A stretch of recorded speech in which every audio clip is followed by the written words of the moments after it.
దేవుని నామానికి మహిమ కలుగునుగాక. మన ప్రభువును రక్షకుడైన యేసుక్రీస్తు నామములో శుభములు తెలియజేస్తున్నాను. అందరు బాగున్నారు కదా?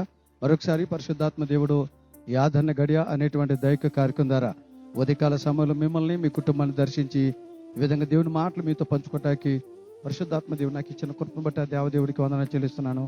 దేవుడు ఇంకా మిమ్మల్ని మీ కుటుంబాన్ని దేవుడు దీవించునగాక. ఆమేన్. రండి దేవుని యొక్క వాక్యం విందాం. పరిశుద్ధాత్మ దేవుడు ఈ రోజున మనతో మాట్లాడాలనుకున్న అంశం ఏంటంటే, పరిశుద్ధాత్మ దేవుడు నన్ను ప్రేరేపించిన మాట ఏంటంటే, ఆయన నిన్ను ఆదుకొనును. ఈరోజు దేవుడు మనతో మాట్లాడుకున్న అంశం ఏంటంటే, ఆయన నిన్ను ఆదుకొనును.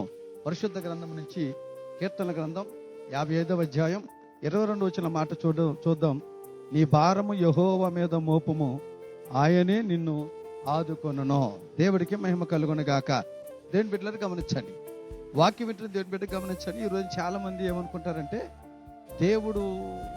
దేవుడి మీద భారం వేయకుండా, దేవుడి వైపు చూడకుండా, దేవుడి వైపు మనసు పెట్టకుండా చాలా మంది చేసే తప్పు ఏంటంటే, మనుషులు మమ్మల్ని ఆదుకుంటే బాగుండు, ఎవరైనా మమ్మల్ని ఆదుకుంటే బాగుండు, ఎవరైనా మా పక్షాన్ని నిలబడితే బాగుండు, ఎవరైనా మాకు అండగా ఉంటే బాగుండు అని చాలా మంది దేవుని తెలుసుకున్న వాళ్ళు, దేవుని శక్తి తెలిసిన వాళ్ళు చేసే చాలా పిచ్చి పనులు ఇవి.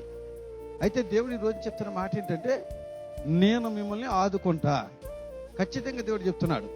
ఒకవేళ నువ్వు ఎవరినైతే నమ్ముతావో నన్ను ఆదుకుంటారని వాళ్ళు నిన్ను ఆదుకొనపోవచ్చు. వీళ్ళు నా పక్షాన్ని నిలబడతారు, అండగా ఉంటారు అనుకుంటావో వాళ్ళు నీకు అండగా ఉండకపోవచ్చు. కానీ నేను ఒక మాట ధైర్యంగా చెప్పగలను. నేను ప్రకటిస్తున్న దేవుడు, నీవు ఏ పరిస్థితుల్లో ఉన్నా ప్రభువా అని నువ్వు కనుక ఆయన తట్టి చేతులెత్తే ఆయన నిన్ను ఆదుకున్నాను గాక. దేవుడికి మహిమ కలుగును గాక. దేవుడి బిడ్డ గమనించండి, ఆయన నిన్ను ఆదుకోవాలని దేవుడు ఆశ కలిగి ఉన్నాడు. ఆయన ఎంతో సంతోషంతో నిన్ను ఆదుకొని నీ సహాయం చేయాలనుకుంటున్నాడు.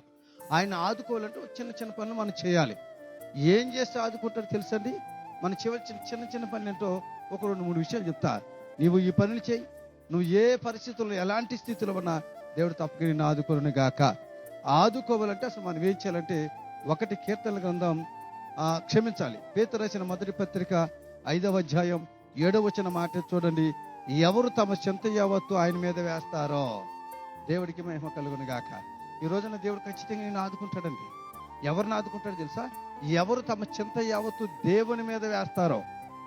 ఈ రోజున మీకు ఏదైనా చింత వచ్చిందనుకో, మనుషుల వైపు చూస్తున్నారు, మనుషులకి వెళ్ళి చెప్పుకుంటున్నారు. అపోస్తలుడైన పేతురు తన పత్రికలు చెప్తున్నాడు, ఎవరైతే తమ చింత యావత్తు దేవుని మీద వేస్తారో, దేవుని మీద పెడతారో వారి తప్పక దేవుడు ఆదుకొనును గాక. నీకు ఏ చిన్న చింత వచ్చినా, పెద్ద చింతలు వచ్చినా, ఏ సమస్య వచ్చినా ఆయన వైపు చూడు, నీ మనసు ఆయన మీద పెట్టు, నీ చింత యావత్తు ఆయన మీద వెయ్యి, దేవుని నిన్ను ఆదుకొనును గాక. రెండో మాట చెప్తాను, ఎవరిని ఆయన ఆదుకుంటాడంటే, కీర్తన గ్రంథం 62:8 వచ్చిన మాట ఏంటంటే, ఎవరు ఆయన సన్నిధిలో హృదయములు కుమ్మరిస్తారో. ఈ రోజున మనుషుల దగ్గరికి వెళ్ళి నీ హృదయాన్ని కుమ్మరిస్తున్నావు. ఏమండి, రోడ్లు పోయే వాళ్ళ దగ్గర నువ్వు నీ హృదయాన్ని కుమ్మరిస్తున్నావు. కీర్తనకారుడు చెప్తున్న మాట ఏంటి తెలుసా?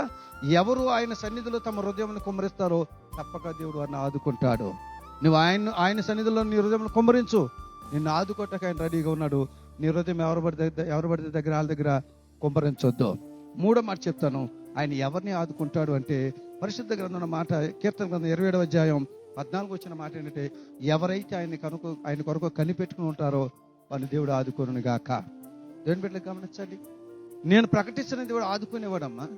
నేను ప్రకటిస్తున్న దేవుడు నిన్ను ఆదుకునే సామర్థ్యం కలిగిన వాడు, సమర్థుడు. ఈ రోజు నువ్వు చిన్న చిన్న పొరపాట్లు చేస్తున్నావు, నీ చింత మనుషుల మీద పెడుతున్నావు. ఇదిగో నీ హృదయం మనుషుల దగ్గర కుమ్మరిస్తున్నావు, నువ్వు మనుషుల కొరకు కనిపెట్టుకుంటున్నావు. కానీ దేవుడు చెప్తున్నాడు, మీ చింత యావత్తు నా మీద వేయండి, మీ హృదయం నా సన్నిధిలో కుమ్మరించండి, నా కొరకు కనిపెట్టుకునండి, నేను మిమ్మల్ని ఆదుకుంటా. నువ్వు ఏ సమస్యలో దిగులు పడమకు, ఈరోజు ఆయన చెప్పుకో, నిన్ను ఆదుకునే దేవుడు నిన్ను బలపరచునుగాక. దేవుడి మాటలు దీవించునుగాక. తెల్లవంచండి, ప్రార్థన చేసుకుందాం. ప్రేమగల మా తండ్రి, నీకు వందనాలు. ఎత్తబడిన వాక్యాన్ని బట్టి నీ స్తోత్రం. వాక్యం ప్రతి ఒక్క జీవితంలో ఫలింపచేయండి.